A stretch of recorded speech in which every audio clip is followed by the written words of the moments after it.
J'ai écrit un livre sur l'idée de transcender l'instinct sexuel. Et mon expérience, c'est pas juste une idée, c'est l'expérience que je suis en train de vivre concrètement depuis 1 an et demi à peu près.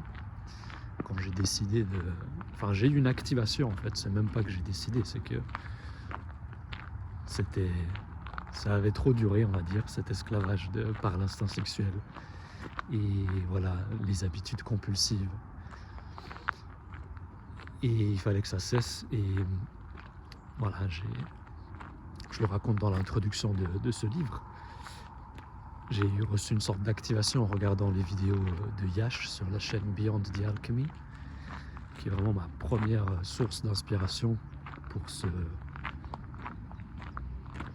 dans ce projet, on va dire. Finalement, dans l'évolution, hein, c'est plus qu'un projet, c'est l'évolution, mon évolution en tant qu'être humain. Et j'ai décidé de faire une vidéo pour chaque chapitre. Et donc là, on va parler du deuxième chapitre qui s'intitule « C'était la seule façon de me relaxer ». Et dans cette première section du livre, avec à peu près 5-6 chapitres, je mets à plat, je présente en fait le problème et pourquoi on en est là en fait, c'est-à-dire les origines de ce problème. Pourquoi on est si nombreux à être addicts à avoir des comportements compulsifs sexuels, avec que ce soit l'auto-plaisir par la masturbation, ou enfin voilà, juste être dans ce monde, être accaparé par le monde du sexe d'une manière déviante en fait, parce que le sexe, ça n'est pas mal. C'est une des plus belles, peut-être une des plus belles expériences qu'on peut vivre en tant qu'être humain, si c'est vécu consciemment et que c'est considéré comme quelque chose de sacré.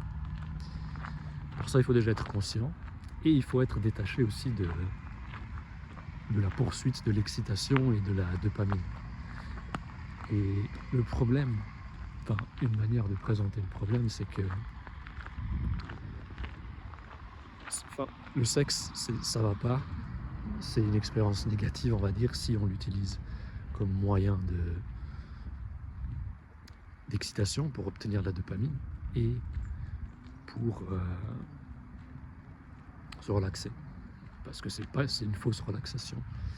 C'est un peu la conclusion de ce deuxième chapitre, c'est que je reconnais que moi-même j'ai utilisé ça depuis très longtemps pour me relaxer. Ça a même été, selon moi, l'origine. C'est comme ça que ça a commencé. Et c'est ce que je raconte dans ce chapitre. En gros, quand on est gamin, peut-être ça commence plus tôt pour les mecs, parce que les parties génitales sont à l'extérieur. Donc c'est plus facile d'accidentellement découvrir le plaisir sexuel. Parce qu'il suffit que nos parties génitales soient frottées, tu vois, par, je sais pas, par quelque chose, n'importe quoi. Et même accidentellement, Yash, il raconte que lui, il a découvert ça en montant sur un poteau, je crois, quand il était gamin, ou une grille, je sais plus quoi, et en sentant la friction entre ses parties génitales et ce qu'il y avait contre, il a senti ce plaisir, tu vois, et c'est là qu'il a découvert ça, et qu'ensuite il a répété, il a commencé à volontairement revivre cette expérience en se stimulant les parties génitales. Donc moi ça m'est arrivé comment ça m'est arrivé exactement, je sais plus, je pense que c'était en me frottant simplement contre mon matelas ou quoi, parce que d'ailleurs pendant des années, enfin je sais pas pendant combien de temps, mais au début en fait, j'avais même pas l'idée d'utiliser mes mains pour me masturber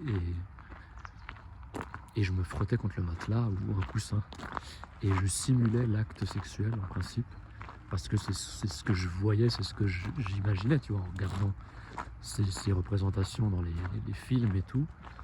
Bah du coup je reproduisais un peu ça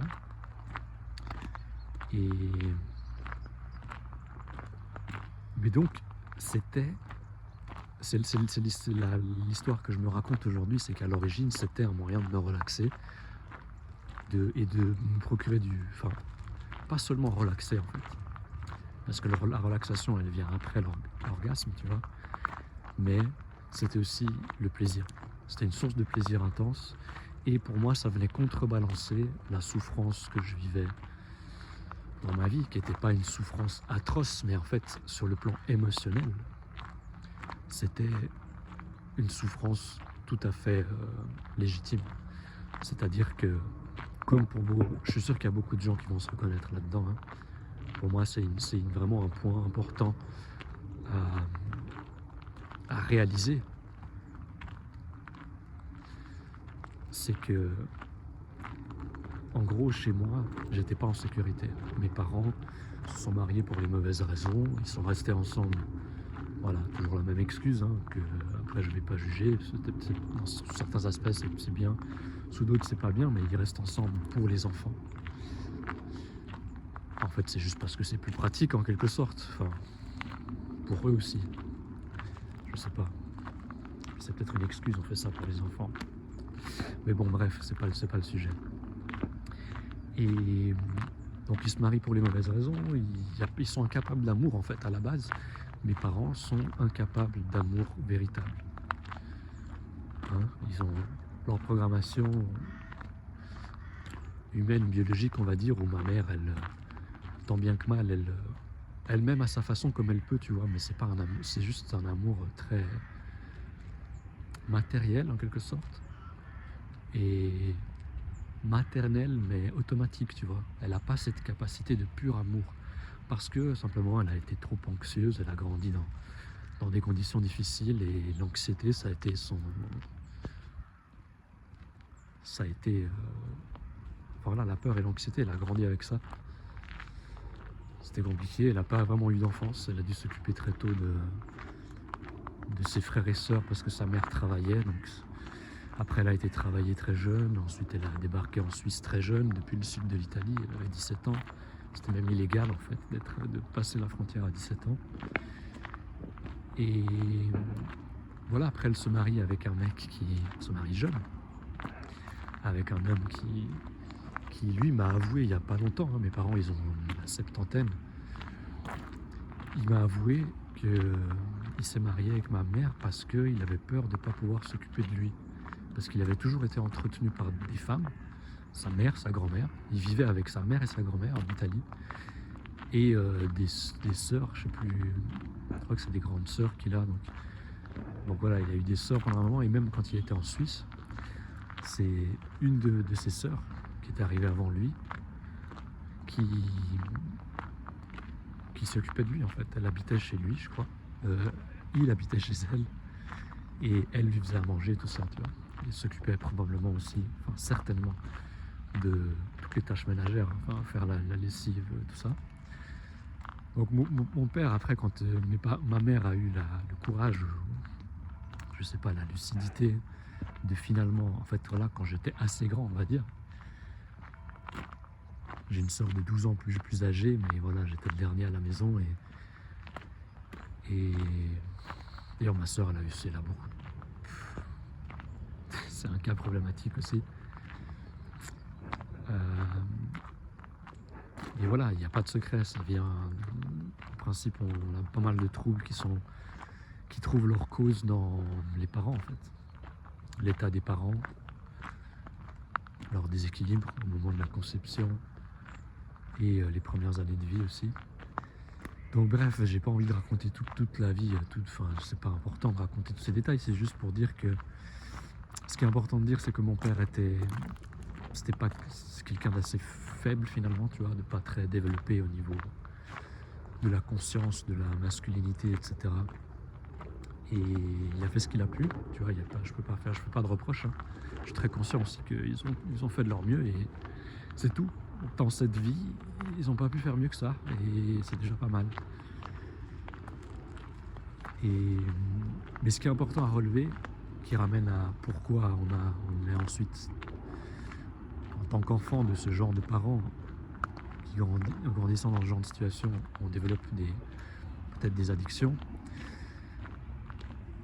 et certains troubles, c'est que donc je n'étais pas en sécurité à la maison. On va rester sur l'origine, le chapitre. C'était la seule façon de me relaxer, la masturbation. Donc, c'était une source de plaisir importante parce que je vivais pas beaucoup de plaisir dans ma vie, surtout pas à la maison. Enfin, je veux dire, je peux pas me plaindre, hein. Je me suis quand même amusé quand j'étais gamin. Mais il y a quand même, c'est ça, juste c'est qu'à la maison, où on est censé se recharger, se sentir bien, se sentir aimé, tu vois, il n'y avait pas d'amour chez moi. C'est aussi simple que ça, il n'y avait pas d'amour chez moi. J'étais pas en sécurité émotionnelle. Je faisais beaucoup de cauchemars. Je dormais vraiment pas. Enfin, je faisais beaucoup de cauchemars régulièrement. Certains dont je me souviens encore maintenant. Enfin, des cauchemars récurrents. Et voilà, je sentais la souffrance de ma mère. Mon père, il travaillait dans la restauration. Il avait des horaires réguliers. Enfin, il était vraiment pas présent. Presque autistique en fait. Et d'ailleurs, j'ai eu un diagnostic TSA il n'y a pas longtemps.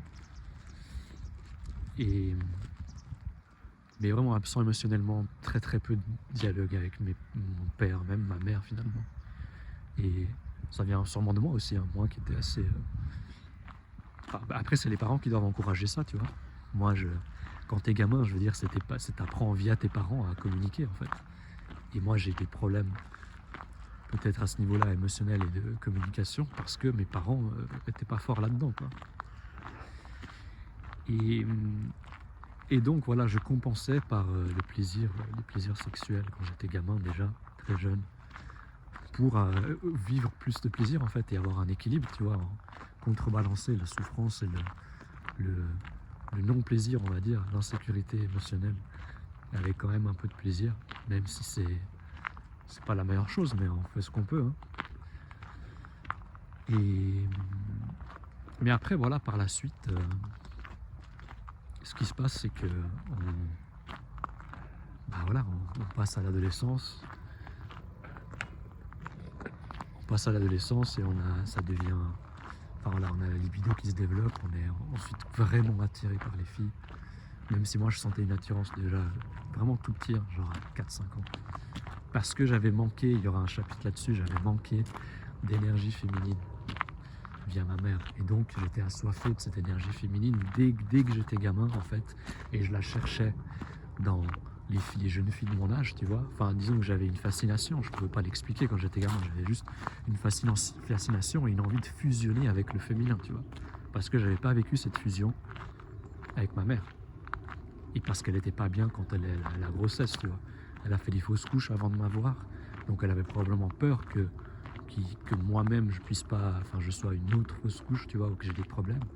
J'ai eu des problèmes, mais je suis quand même venu au monde. Enfin, j'en ai eu après, on va dire. Et qu'est-ce que je disais? Je sais plus ce que je disais. Oui, voilà, j'avais cette envie de fusion avec le féminin. Je le cherchais à travers, enfin, je le vivais dans ma tête en quelque sorte. Je le cherchais à travers les jeunes filles en fait, de mon âge, tout simplement. Et ensuite ça a continué en grandissant. Puis je le cherchais aussi quand j'étais gamin, avec d'autres femmes en fait, d'autres figures maternelles. Une amie de ma mère en particulier qui m'a beaucoup nourri en fait, qui m'a beaucoup fait sortir, tu vois, qui me recevait chez elle et tout, parce que voilà, elle avait un fils que ma mère gardait, il avait 3 ans de moins que moi, et ça a été... D'ailleurs, il faut que je l'appelle cette femme, parce que je suis plus en contact depuis très longtemps, et j'ai récupéré son numéro via son fils, qui était un de mes meilleurs potes, mais voilà, c'est quelqu'un aussi avec qui j'ai perdu contact, enfin, perdu de vue, et il faut que je l'appelle pour la remercier, tu vois, tellement elle m'a... Je sais pas, peut-être ça m'a sauvé la vie, hein, franchement. On n'imagine pas des fois l'impact de certaines personnes ou certaines choses dans notre vie. Des fois, on ne peut pas imaginer qu'est-ce que ça aurait été de vivre sans ça, en fait. Quand ça répondait à un besoin profond. Et j'ai pas besoin de faire vraiment plus long, hein. Ce chapitre, il sert à ramener cette conscience, tu vois. Ok, en fait, on a développé une habitude qui est peut-être toujours aussi un moyen de se relaxer, de vivre du plaisir, parce qu'on vit pas assez de plaisir dans notre vie, sinon peut-être même aujourd'hui, tu vois. Et moi, si j'ai pu me détacher de ces comportements, c'est parce que j'ai aussi... Enfin, il y a plein de trucs qui rentrent en compte, mais je vis assez de plaisir dans ma vie, en dehors des plaisirs plus conscients, on va dire, et qui sont pas déséquilibrants comme les comportements compulsifs sexuels. Et Et ça, c'est un aspect important à réaliser en fait. Il faut que tu te procures du plaisir sain qui ne soit pas basé sur la stimulation, tu vois, l'excitation, qui soit équilibrant, que tu t'amuses pour que tu n'aies plus, en quelque sorte, besoin, que tu sois plus attiré finalement par ces plaisirs compulsifs et la gratification instantanée. Enfin, c'est une manière, tu vois, c'est un aspect. Il y a plein de choses il y a plein d'angles différents à traiter, à aborder, et c'est ce que je fais dans ce livre. Donc je pense que voilà, j'ai pas besoin de faire plus long, j'ai dit l'essentiel. Euh, Toi, tu peux t'amuser à remonter le temps, te dire ok, comment j'ai commencé et tout ça. Enfin, c'est pas forcément important. Mais voilà, je pense que j'ai tout dit. J'ai pas besoin de m'attarder plus longtemps. Je vais rentrer, j'ai la main qui gèle là, il commence à faire froid.